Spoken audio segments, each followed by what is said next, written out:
প্রিয় TET one ছাত্রছাত্রীরা, আজকে তোমাদের জন্য আমি আরেকটি গুরুত্বপূর্ণ ক্লাস নিয়ে চলে আসলাম। আজকের ক্লাসে আমি তোমাদের সামনে ইবিএসের অর্থাৎ পরিবেশ বিজ্ঞানের একটি গুরুত্বপূর্ণ টপিক নিয়ে আলোচনা করব। আজকের ক্লাসে আমি তোমাদের সামনে টেট পরীক্ষাকে সামনে রেখে 2025 সালের আমি তোমাদের সামনে ইবিএসের শেল্টার অর্থাৎ আশ্রয় বা বাসভূমি নিয়ে আমি এই টপিকটা নিয়ে তোমাদের সামনে আজকের যত প্রশ্ন আছে এমসিকিউ সবগুলো প্রশ্ন আমি একটি ক্লাসেই কমপ্লিট করে দেবো। তো বন্ধুরা, আর দেরি না করে আমরা আজকের ক্লাসের মূল পর্বে চলে যাচ্ছি। তো আজকের ক্লাসের প্রথম প্রশ্ন হচ্ছে, স্থলভাগের বাসভূমি হলো, স্থলভাগের বাসভূমি বলতে আমরা কাকে বুঝি, এখানে এটা বলা হয়েছে। তো বন্ধুরা, স্থলভাগের বাসভূমি হলো অরণ্য ও তৃণভূমি। ঠিক আছে, মানে স্থলভাগের যে বাসভূমি, তারা ওই বাসভূমি কোনগুলা? অরণ্য ও তৃণভূমি। এটা হচ্ছে স্থলভাগের বাসভূমি। ঠিক আছে, তো এই টপিকটা বেশি বড় না, মোটামুটি ছোট একটা টপিক। এই টপিকের মধ্যে এমসিকিউ তেমন নেই, আর এই টপিকটা তেমন কোনো বইয়েও ডিসকাস ভালোভাবে নেই।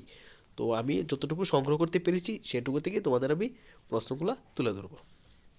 তো বন্ধুরা, স্থলভাগের বাসভূমি হলো অরণ্য ও তৃণভূমি। ঠিক আছে, মানে অরণ্য ও তৃণভূমি যে এগুলো হলো স্থলভাগের বাসভূমি। ঠিক আছে, পরবর্তী প্রশ্ন,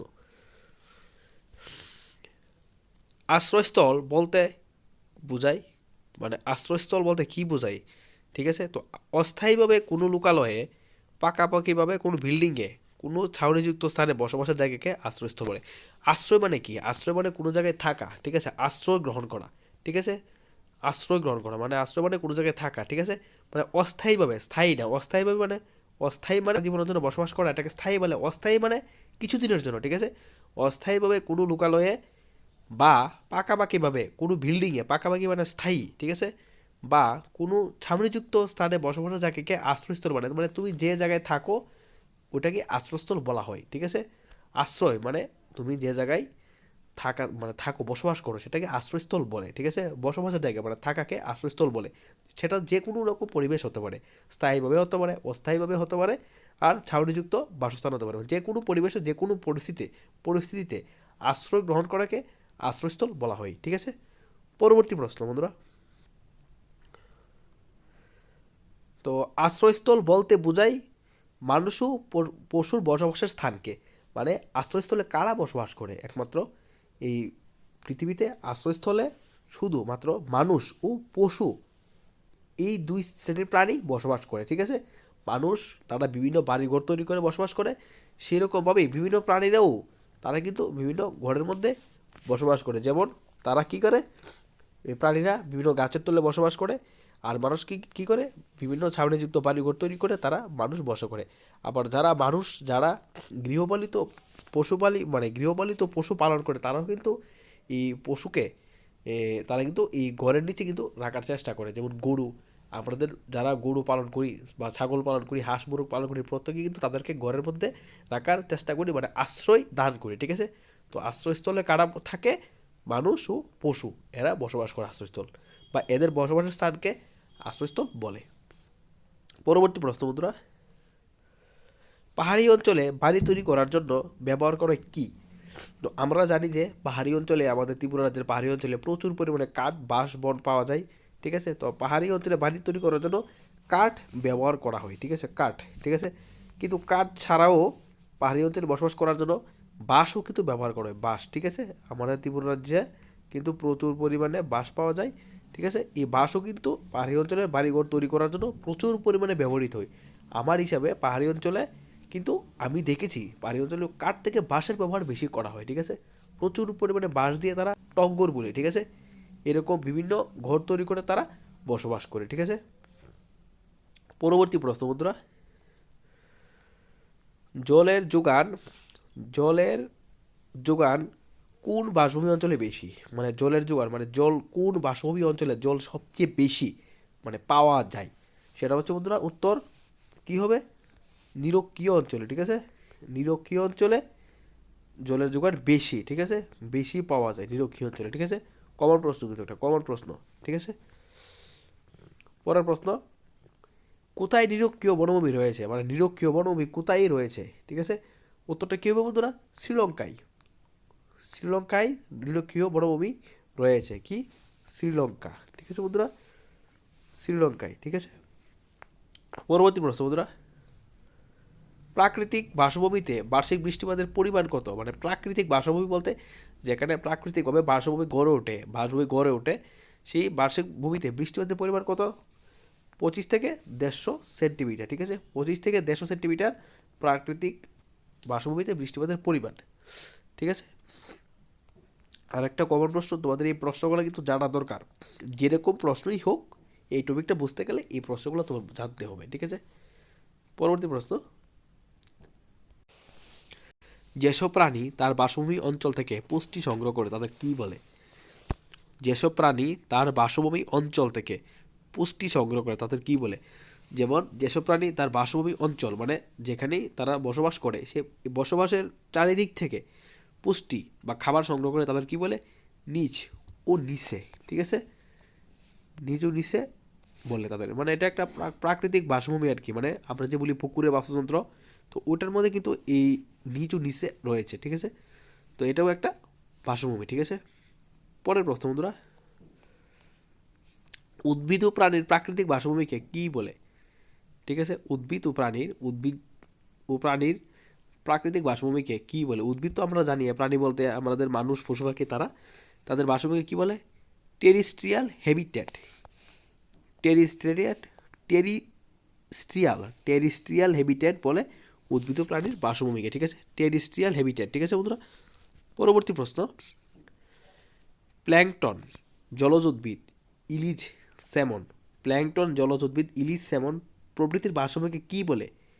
এস্চুয়াল হ্যাবিটেট বলে, ঠিক আছে? প্ল্যাঙ্কটন জলজ উদ্ভিদ ইলিশ স্যামন এর বাসভূমিকে কী বলে? এস্চুয়াল হ্যাবিটেট, ঠিক আছে বন্ধুরা? আর একটা গুরুত্বপূর্ণ প্রশ্ন, ঠিক আছে? পরবর্তী প্রশ্ন বন্ধুরা, সমুদ্রের যে অঞ্চল পর্যন্ত আলো পৌঁছায় না তাকে কি বলে? সমুদ্র যে রয়েছে আমরা জানি সমুদ্র, তো সমুদ্রের যে অঞ্চল পর্যন্ত আলো পৌঁছায় না, মানে একটা নির্দিষ্ট সীমা তো রয়েছে সমুদ্রের যে এই জায়গা পর্যন্ত আলো পৌঁছায়, তো এরপরে তো আলো আর পৌঁছায় না, তো ওই অঞ্চলটাকে, সমুদ্রের যে অঞ্চল পর্যন্ত আলো পৌঁছায় না তাকে কি বলে? এফোটিক অঞ্চল বলে, ঠিক আছে? হ্যাঁ, একটা নির্দিষ্ট এলাকা পর্যন্ত সমুদ্রের বা একটা নির্দিষ্ট সীমা পর্যন্ত সমুদ্রের জলে আলো পৌঁছায়, তারপর আর আলো পৌঁছায় না, ঠিক আছে? তো এই অঞ্চলটাকে, যে অঞ্চলে আলো পৌঁছায় না এই অঞ্চলটাকে বলে এফোটিক অঞ্চল, ঠিক আছে বন্ধুরা? তো পরবর্তী প্রশ্ন বন্ধুরা, জলজ বাসভূমির যে অঞ্চল পর্যন্ত আলো পৌঁছায় তাকে কি বলে? জলজ বাসভূমি, ঠিক আছে, মানে জলের যে অঞ্চল পর্যন্ত আলো পৌঁছায় তাকে কি বলে? ইউফোটিক অঞ্চল, ঠিক আছে? যে অঞ্চল পর্যন্ত আলো পৌঁছায় যে অঞ্চল পর্যন্ত আলো পৌঁছায়, ঠিক আছে, ওই জায়গাটাকে কি বলে? যে অঞ্চল পর্যন্ত আলো পৌঁছায় ওই অঞ্চলটাকে কি বলে? ইউফোটিক অঞ্চল, ঠিক আছে বন্ধুরা? একটু এটাও কিন্তু কমন প্রশ্ন জানার দরকার, এই প্রশ্নগুলো কিন্তু তোমাদের জানার দরকার, ঠিক আছে? এই যে শেল্টার বা আশ্রয়, এই টপিক থেকে কিন্তু এই প্রশ্নগুলোই রিলেটেড, এইগুলোই কিন্তু আছে, ঠিক আছে? এর বাইরে কিন্তু তোমরা এই টপিকটা কোথাও বিস্তারিত খুঁজে পাবে না, ঠিক আছে? তো যতটুকু পারছি আমি তোমাদের সামনে তুলে ধরার চেষ্টা করছি, ঠিক আছে? পরবর্তী প্রশ্ন বন্ধুরা, প্রাকৃতিক বাসভূমি কত প্রকার? বন্ধুরা? 4 প্রকার, ঠিক আছে? 4 প্রকার হচ্ছে প্রাকৃতিক বাসভূমি, ঠিক আছে? এটা কমন প্রশ্ন, জানার দরকার কিন্তু এগুলা। পরের প্রশ্ন,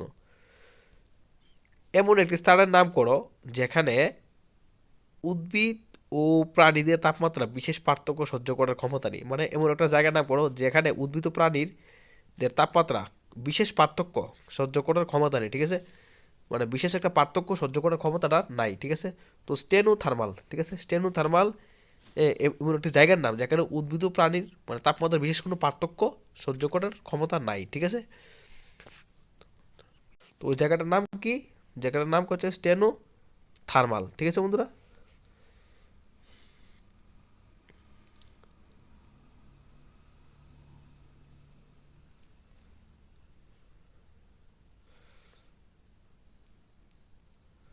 তো এরপরের প্রশ্ন বন্ধুরা, সুপেয় অঞ্চলে বসবাসকারী খাদক স্তরের জীবের নাম কি? সুপেয় অঞ্চলে বসবাসকারী খাদক স্তরের জীবের নাম হচ্ছে মাছ, ঠিক আছে?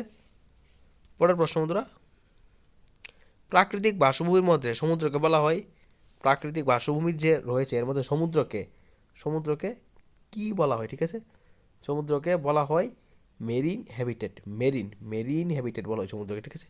প্রাকৃতিক বাসভূমির মধ্যে সমুদ্রকে বলা হয় মেরিন হ্যাবিটেট, ঠিক আছে? Marine habitat. পরের প্রশ্ন বন্ধুরা,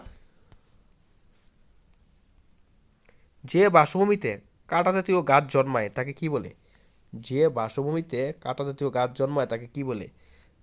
তাকে বলে বন্ধুরা জেরোফাইট। ঠিক আছে, কাঁটা জাতীয় গাছ যে জায়গায় জন্মায় বা যে বাসভূমিতে জন্মায় তাকে বলে, সেই জায়গাকে বলে জেরোফাইট। ঠিক আছে, পরবর্তী প্রশ্ন বন্ধুরা, নোনা জলে বসবাসকারী উদ্ভিদের কি বলা হয়? নোনা জলে বসবাসকারী উদ্ভিদের কি বলা হয়? হেলোফাইট। ঠিক আছে, হেলোফাইট বলা হয় নোনা জলে বসবাসকারী উদ্ভিদদের। ঠিক আছে বন্ধুরা, তো নোনা জল বলতে লবণাক্ত জল। ঠিক আছে, লবণাক্ত জলে বসবাসকারী উদ্ভিদের কি বলা হয়? হেলোফাইট। ঠিক আছে, পরবর্তী প্রশ্ন বন্ধুরা, সুপেয় জলের প্রাকৃতিক ও জৈব পরিবেশ নিয়ে আলোচনা করা হয় কোন বিষয়ে? সুপেয় জলের প্রাকৃতিক, হ্যাঁ ঠিক আছে, আর এই জৈব পরিবেশ নিয়ে আলোচনা করা হয় কোন বিষয়ে? নিমোনোলজিতে আলোচনা করে। কোথায় আলোচনা করা হয়? কোন বিষয়ে? নিমোনোলজিতে। ঠিক আছে, নিমোনোলজি বিষয়ে আলোচনা করা হয়, সুপেয় জলের প্রাকৃতিক ও জৈব পরিবেশ নিয়ে আলোচনা করা হয়। ঠিক আছে, পরবর্তী প্রশ্ন। তো বন্ধুরা, এই ছিল তোমাদের ইবিএসের শেল্টার নিয়ে কিছু গুরুত্বপূর্ণ প্রশ্ন।